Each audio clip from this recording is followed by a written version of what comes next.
So, ito yung sa isosceles triangle part 2. So, nakita natin na meron tayong pagkakamali sa perimeter. O, yung 2a plus b.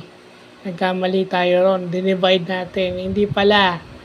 Kasi pag ganon, 2a plus b, pag b hinahanap mo, ililipat mo lang. Yun na nakalimutan natin. Ililipat natin yung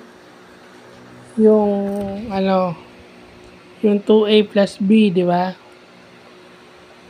Ayan. Yung 2a plus b, pag hinahanap yung b, p minus 2a. Ililipat natin yung 2a.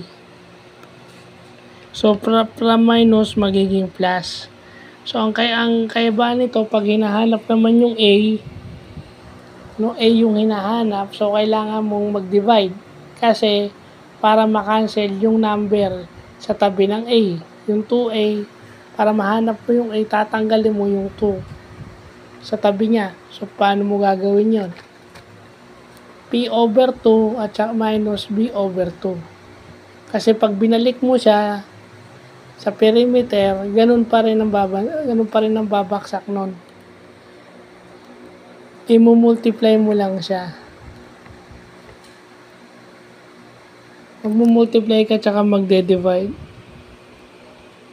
So, yun lang, no, yung sa iskalin. At saka yung angle niya, katulad nung sa yung solve natin before. Kaso, given isang side, so 1/2 s squared times sin theta. So, ayun, sinolve na natin, ayan na siya. Ayan, o. So, butit kasi may mga pagkakamali, nalilito ako, most students are nalilito, kaya nga binabalikan para malaman. So, ito yung magpapakomplete ng ating review ng trigo. Kahit yung base at saka vertex angles, kinuha natin para kumpleto. Yung pagkuha ng vertex at saka base angles ng isosceles triangle, isinama natin. Kasi hindi pwedeng hindi kasama yon, hindi magiging kumpleto. Although yun yung geometry part yun yung geometry part ng trigo.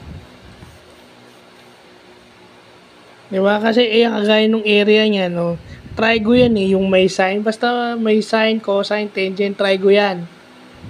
Kaso yung geometry part, kailangan isama para maging holistic, para masabi mong trigo talaga yon.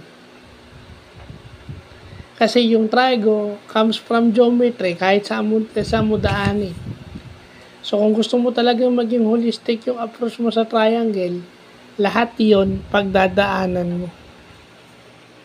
So, yun lang po.